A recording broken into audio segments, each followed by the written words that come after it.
जय Shri Krishna. गीताधाम Gurukul online classes में आज कक्षा 9 का विषय है अर्थशास्त्र, सामाजिक ज्ञान में ही है, और भारत में खाद्य सुरक्षा अध्याय 4, जिसमें हमने कल पढ़ा खाद्य सुरक्षा क्या है, खाद्य सुरक्षा क्यों दी गई है।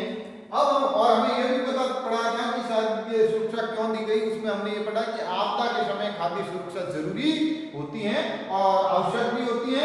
इसलिए आज पढ़ेंगे कि किसी आपदा के समय खाद्य सुरक्षा कैसे प्रभावित होती है, ये हम आज पढ़ेंगे। तो किसी प्राकृतिक आपदा जैसे सूखे के कारण खाद्यान्न की कुल उपज में गिरावट आती है, इससे प्रभावित क्षेत्र में खाद्य की कमी हो जाती है और खाद्य की कमी के कारण कीमतें बढ़ जाती हैं। अब पहला सुनते हैं कि प्राकृतिक आपदा के समय, प्राकृतिक आपदा के समय खाद्य उत्पाद, क्या खाद्य उत्पाद में कमी होती है, और कमी की वजह से कीमतें बढ़ जाती हैं, कीमतें बढ़ती हैं। उस समय खाद्य सुरक्षा की जरूरत होती है। कुछ लोग ऊंची कीमतों पर खाद्य पदार्थ नहीं खरीद सकते हैं, और अगर यही खाद्य आपदा अधिक विस्तृत क्षेत्र में आती है तो अधिक लंबे समय तक बनी रहती है, तो भूखमरी की स्थिति पैदा हो जाती है और व्यापक भूखमरी से अकाल की स्थिति बन जाती है। अकाल के दौरान बड़े पैमाने पर मौतें होती हैं। दो चीज आज सीखनी, एक होता है सूखा, एक होता है अकाल। क्या होता है? अकाल। दोनों की अलग अलग परिभाषाएं हैं, जिसमें यह है सूखा, जब मौसम जिस वर्ष वर्षा नहीं होती है तब क्या होता है, जिस वर्ष वर्षा नहीं होती है और तब है जो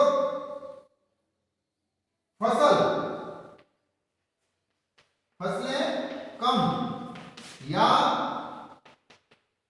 चारे की कमी, पशुओं के लिए चारे की कमी होती है, वो सूखा कहलाता है। क्या कहलाता है? सूखा कहलाता है। लेकिन जिस समय या जिस वर्षों में वर्षा नहीं होती है और फसलों के साथ मनुष्यों की मौतें होती है, क्या होती है? मनुष्यों की मौतें होती है भूख से, तो वो अकाल कहलाता है। यानी जिस साल चारे की कमी हो और पशुओं की मौत हो तो वो सूखा कहलाता है, और जिस समय या ऐसी स्थिति जब जो फसलें नहीं हो और पशुओं के साथ साथ मनुष्यों भी भूखमरी से मरते हैं तो अकाल कहलाता है। तो भूखमरी से जब अकाल की स्थितियां होती हैं तब खाद्यान्न की जरूरत होती है और खाद्य सुरक्षा की जरूरत होती है। भारत में सबसे भयंकर अकाल पड़ा वह 1943 में बंगाल का अकाल था। कौन सा? 1943 में बंगाल का अकाल। इससे पहले भी भारत में कई बार हैं जो अकाल पड़ते। उस समय बंगाल प्रांत में लगभग 30 लाख लोग मारे गए थे। तब है जो सबसे ज्यादा चावलों की कीमतों में वृद्धि हुई। खेतिहर मजदूर, मछुआरे, परिवहन कर्मी और अन्य अनियमित श्रमिक इस समस्या से सबसे ज्यादा प्रभावित हुए थे। दूसरा है कि भारत में बंगाल जैसा अकाल पुनः कभी नहीं पड़ा, लेकिन यह चिंता का विषय था कि आज भी उड़ीसा के कालाहांडी तथा काशीपुर जैसे स्थान हैं जहां अकाल जैसी दशाएं अनेक वर्षों से बनी हुई हैं, और ऐसी भी सूचना मिली है कि वहां भूख के कारण कुछ लोगों की भी मृत्यु हुई। हाल के कुछ वर्षों में राजस्थान के 12 जिले में, झारखंड के पालामू तथा अन्य सुदूरवर्ती क्षेत्रों में सूखे भूख के कारण कुछ लोगों की मृत्यु की सूचना मिली। अतः किसी भी देश में खाद्य सुरक्षा आवश्यकता होती है ताकि सदैव खाद्य की उपलब्धता सुनिश्चित की जा सकती है। अगर ऐसी स्थितियों में यानी प्राकृतिक आपदा के समय खाद्य की सुनिश्चितता हो तब है जो खाद्य सुरक्षा की जरूरत है। खाद्य सुरक्षा से या खाद्य असुरक्षित कौन है, इस चीज से कौन कौन लोग हैं जो असुरक्षित हैं। भारत में लोगों का एक बहुत बड़ा वर्ग खाद्य एवं पोषण की दृष्टि से असुरक्षित है। भारत में हमारे देश का जो निचले हिस्से का या मुख्य धारा से अलग हटके जो पिछड़े इलाके हैं, उन इलाकों में रहने वाले लोगों का एक बहुत बड़ा हिस्सा जो खाद्य, और खाद्य में भी एक चीज होती है, खाना पेट भरना बड़ी बात नहीं है या पेट भरना ही नहीं होता है। खाना जो मिलता है वो पोषण युक्त होना चाहिए, वो पोषण युक्त खाना ही है जो व्यक्ति के कार्य आता है, काम आता है। तो वो पोषण की कमी का जो खाना है उन लोगों से वंचित है। परंतु इससे सबसे सर्वाधिक प्रभावित वर्गों में निम्नलिखित लोग शामिल है। जो पहले है भूमिहीन। कौन कौन है खाद्य सुरक्षा से पहले लोग हैं वो है भूमिहीन, जिनके पास भूमि नहीं है लेकिन वो खेती करते हैं वो। दूसरे हैं दस्तकार, हाथ से है जो काम करने वाले या वस्तुएं बनाने वाले, जिसको हम हस्तशिल्पी भी कहते हैं, वह लोग होते हैं। पारंपरिक सेवाएं प्रदान करने वाले,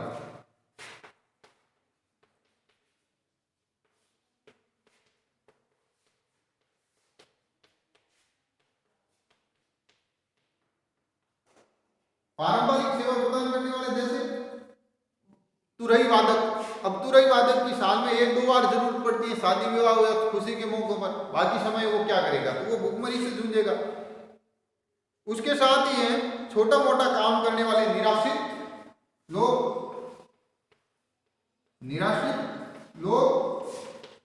और भिखारी। ये लोग हैं जो असुरक्षित हैं या फिर इनको पोषण युक्त भोजन नहीं मिलता है।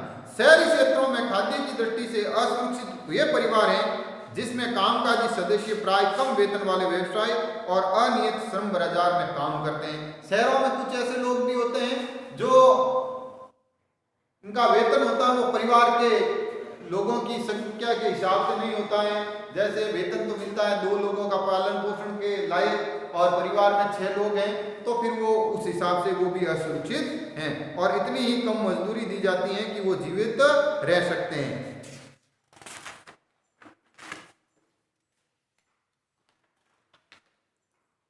तो इस तरह से ये लोग खाद्य सुरक्षा से असुरक्षित है। आज हम पढ़ेंगे जिसमें बफर स्टॉक क्या होता है।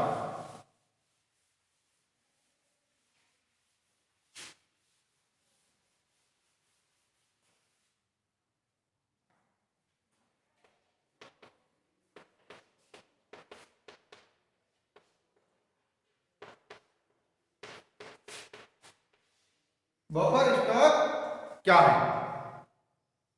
बफर स्टॉक भारतीय खाद्य निगम के माध्यम से सरकार द्वारा अधिप्राप्त अनाज, गेहूं, चावल का भंडार है जो भारतीय खाद्य निगम अधिशेष उत्पादन वाले राज्यों में किसानों से गेहूं और चावल खरीदता है। किसानों को उसकी फसल के लिए पहले से घोषित कीमतें दी जाती हैं। इस मूल्य को हम न्यूनतम समर्थन मूल्य या कीमत कहते हैं। तो भारतीय खाद्य निगम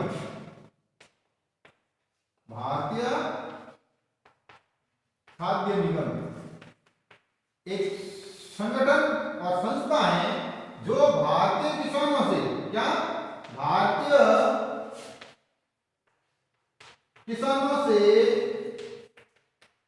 फसलें खरीदता है। क्या करता है? खरीदता है।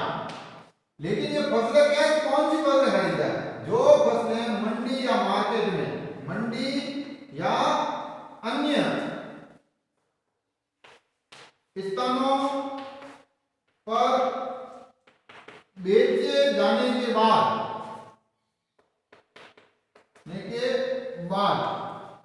जो फसलें बचती हैं उसको ये भारतीय खाद्य निगम एक निश्चित या पहले से तय दर पर खरीदता है।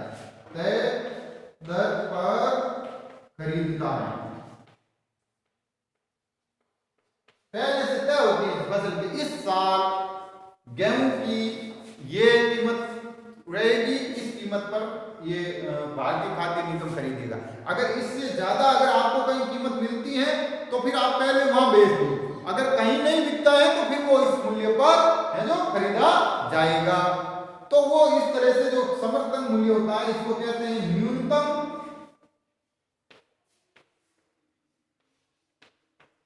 समर्थन मूल्य।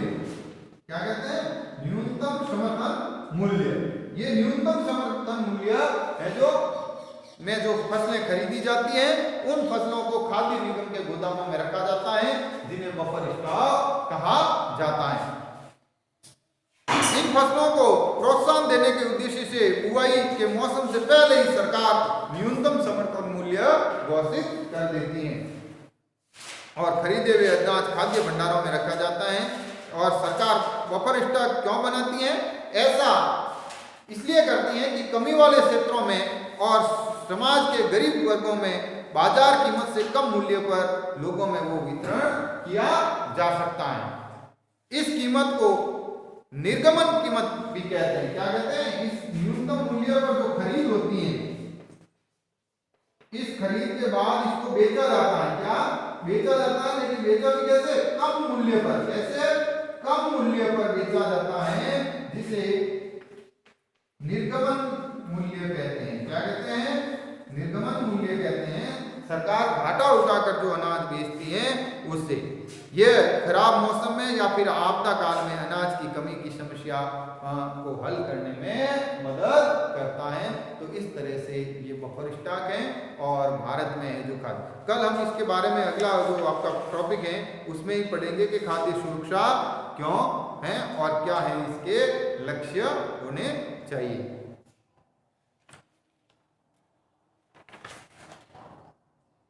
धन्यवाद। इसी के साथ आपका एक चीज और इसमें है वो भी बता दें कि खाद्य पदार्थ खरीदने में असमर्थ लोगों को सामाजिक संरचना भी खाद्य की दृष्टि से असुरक्षा की भूमिका निभाती है।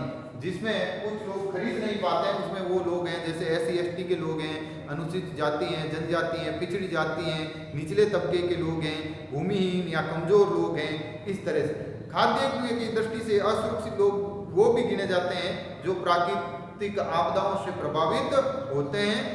उसी के साथ ऐसे लोग भी हैं जो कुपोषण का जिनको खतरा रहता है, चाहे वो धात्री महिलाएं हो और चाहे वो गर्भवती महिलाएं हो। जो बच्चे को दूध पिला रही महिलाएं हैं, 5 वर्ष से जिनके कम उम्र के बच्चे हैं, उन महिलाओं का भी देख रेख सरकार को करना पड़ता है। और देश के कुछ ऐसे जिले भी हैं या हिस्से भी हैं जो वास्तव में खाद्य सुरक्षा की कमी है। उनमें आपका मुख्य रूप से बिहार है, झारखंड है, उड़ीसा है, पश्चिम बंगाल है, छत्तीसगढ़, मध्य प्रदेश और महाराष्ट्र के सबसे ज़्यादा हैं जो असुरक्षित लोगों की श्रेणी में है।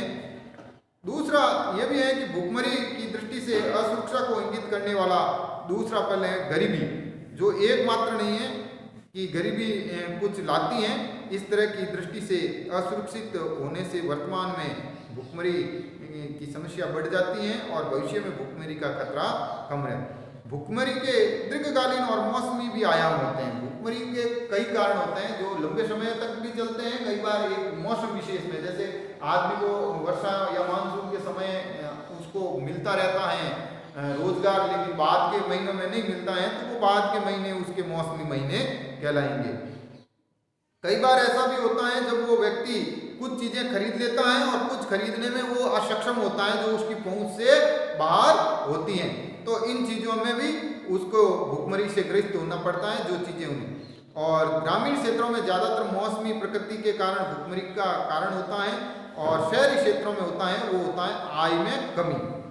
धन्यवाद।